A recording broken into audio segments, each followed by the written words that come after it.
J'arrive à la frontière entre le Cambodge et le Vietnam. J'ai pris la frontière qui était le plus au sud possible. Donc voilà, la frontière vraiment très calme. Ils m'ont refusé le scooter. Au Vietnam, ils acceptent pas les scooters thaïlandais, les motos thaïlandaises. Je sais pas quoi faire, franchement, là, je suis dépité encore, ça me fatigue, J'ai pas d'énergie pour me battre ce coup-ci. Là, l'idée, ça aurait été de ressortir et d'essayer une autre frontière, mais vu que j'ai déjà tamponné la sortie, je sais pas quoi faire. J'ai lâché mon scooter devant un casino. Je me suis garé dans un parking spécial pour les scooters, un peu par là-bas. Il y a des personnes qui surveillent, hein. Ils m'ont demandé 5 $ pour le garder un mois. Tu sais, les mecs ils sont en uniforme et tout, mais je sais pas, ils m'inspirent pas confiance. J'ai passé la frontière, je suis au Vietnam. Donc voilà, sans le petit scooter, mais bon, c'est pas grave, hein. Je vais m'y faire. Je suis passé par une frontière qui est vraiment très peu fréquentée. Il n'y a pas de moyen de transport, il n'y a rien. Donc voilà, pour l'instant je vais marcher. Je sais rien.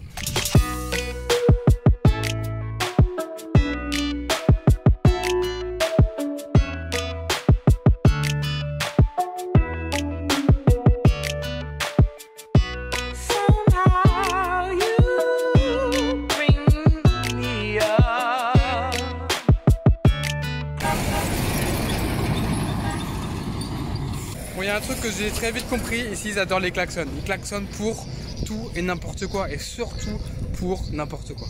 En fait, je sais même pas où je vais. C'est-à-dire que quand ils me demandent où je vais, je dis bah je sais pas en fait, je vais tout droit. Trouver le premier distributeur, ça c'est le truc le plus important.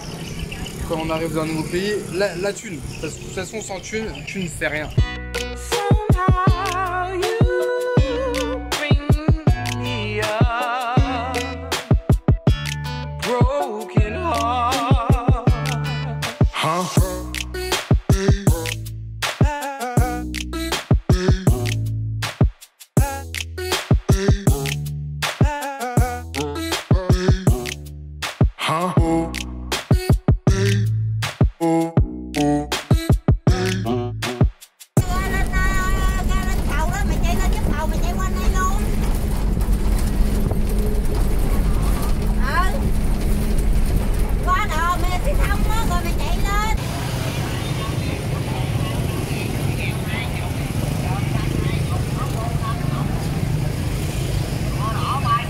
J'ai fait 100 km depuis la frontière, le bus m'a lâché dans une ville et c'est le chaos, c'est le bordel. J'avais vu ça ni au Cambodge ni en Thaïlande, c'est anarchique, totalement anarchique ce pays.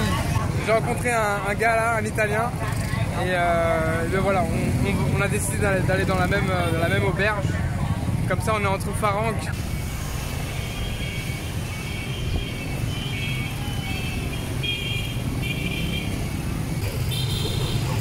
C'est marrant parce qu'à chaque fois que j'arrive dans un nouveau pays, en Asie, j'ai l'impression que tout est très différent du précédent, mais que j'arrive même pas à savoir qu'est-ce qui est différent en fait. En tout cas, il y a une grosse différence, c'est qu'ici la culture du scooter est présente, c'est hallucinante.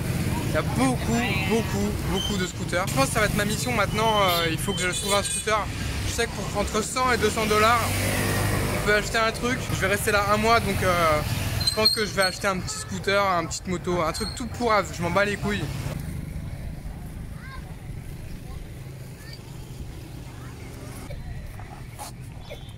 J'ai repéré une petite moto que je vais aller voir à Ho Chi Minh. C'est la première fois que je prends ce genre de bus. C'est des bus couchettes comme ça, sur 2 étages. C'est très peu confortable, je vous l'avoue, même pour les jambes. Je mets les jambes là, je peux même pas aller jusqu'au bout alors que je suis pas très grand, hein.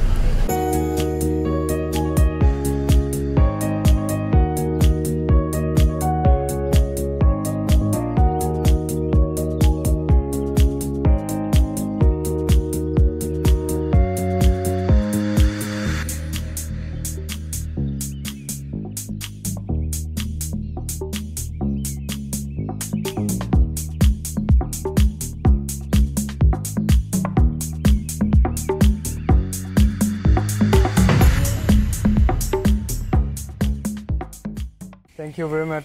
You're welcome so much. Take video for me. Okay, send me for that picture. Okay, that's a movie. Ah, the movie. Yeah. On a acheté 2 scooters du coup à Ho Chi Minh. Alors on a repéré cette annonce via Facebook, il y a plein de groupes où on peut acheter des scooters. Et finalement on s'en sort très bien parce qu'ils sont dans un bon état à première vue. Et on en a pour 150 € chacun, c'est extrêmement raisonnable. Donc voilà, ça va contrebalancer le petit Zoumi qui m'attend au Cambodge pour l'instant. Oh le bordel! C'est pas la Thaïlande là hein. Toujours avec Vincenzo que j'ai rencontré dans le sud du Vietnam. Alors regardez, ça c'est la carte grise. Ça ressemble, voilà, ça ressemble à une carte d'identité du véhicule. Il n'y a pas besoin de signer des papiers ou à se faire chier et tout ça. Voilà, juste une petite carte et puis c'est réglé. Ensuite, lui il va aller dans le nord, direction Hanoï. Moi je pense que je vais pas trop bouger. J'ai moins envie de bouger en ce moment, donc voilà, je pense que je vais rester dans le coin. Après je vais bouger un petit peu, mais je vais pas aller jusqu'au nord, je pense pas. Aujourd'hui je suis dans une auberge à 2 €. J'ai payé 2 € pour dormir. Alors c'est la première fois que j'essaye ça. Je savais pas du tout à quoi m'attendre. Et en fait, je trouve que c'est raisonnable. Voilà, j'ai un lit. J'ai pu prendre une douche. C'est le minimum quoi. Sachant qu'on a aussi la clim. Alors pour avoir la clim, des fois il faut payer le double prix. Après il y a du bruit, genre les murs, ils sont en carton. On entend les propriétaires derrière un semblant de mur. Dans mon lit, il y a des miettes de pain. Je sais pas comment ça se fait. Pour 2 €, on peut pas s'attendre à un truc de ouf, mais je trouve que ça va. Franchement, ça va. Voilà, la bécane, c'est celle-là. Ça va, hein, franchement, pour 150 €, je trouve que... Bon, elle a 100 000 km. Là, j'ai décidé d'aller autour de Ho Chi Minh, dans la campagne. J'ai retrouvé une petite auberge avec des maisons dans les arbres, puis on verra ça.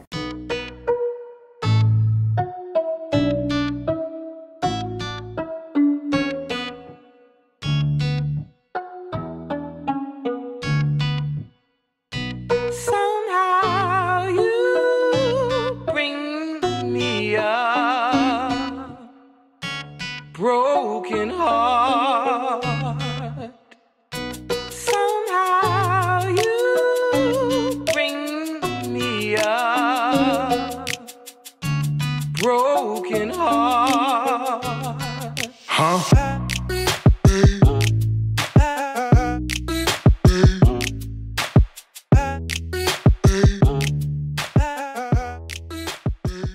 Bon, j'ai décidé de partir de Ho Chi Minh parce que c'était trop bruyant, j'avais plus envie d'être dans les villes là. J'ai repéré un spot sur Booking, j'ai repéré un endroit loin de tout, dans la nature, au milieu des rizières, des montagnes. Et je me retrouve en fait dans un endroit où il y a plein de Viettes.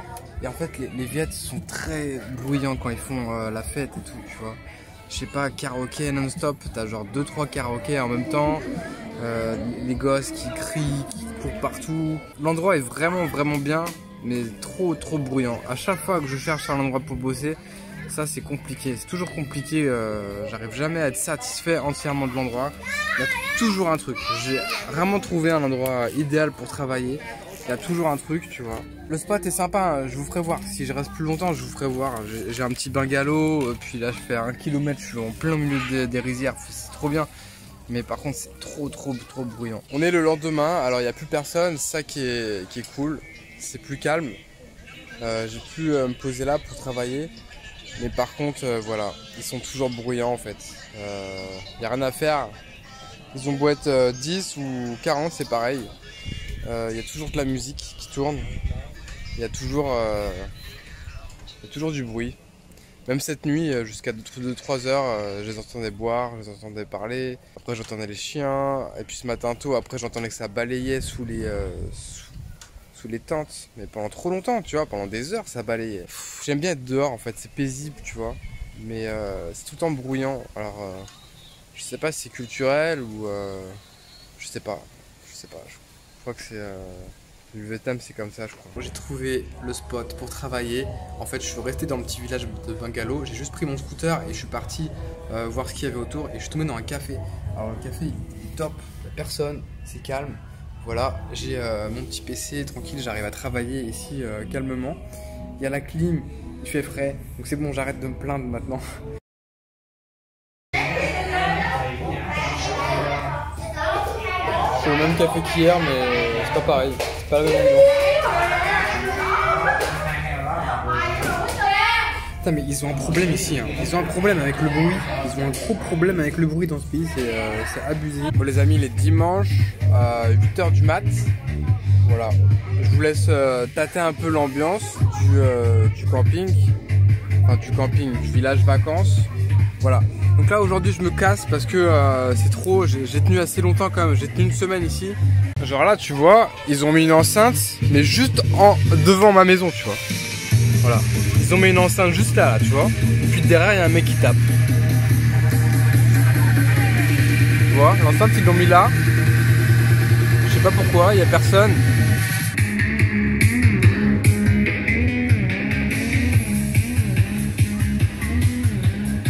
Je vais pas le nier, j'étais bien ici parce que le matin, c'est assez calme, le soir, c'est calme.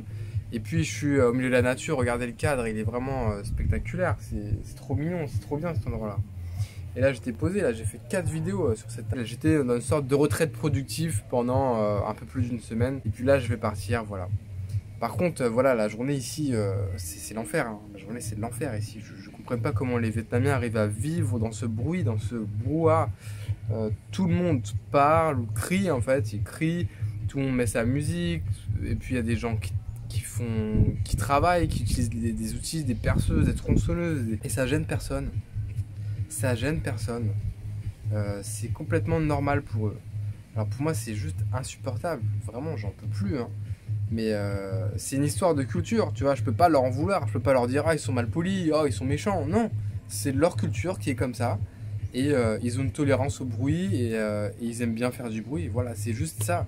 Pour eux c'est juste normal en fait, c'est juste différent, je sais que ça peut être difficile à comprendre et à accepter, mais c'est juste de par la culture qui est différente. Voilà. Chez nous, je suis sûr qu'on fait des trucs qui sont très dérangeants pour eux, et bah c'est pareil pour ça en fait.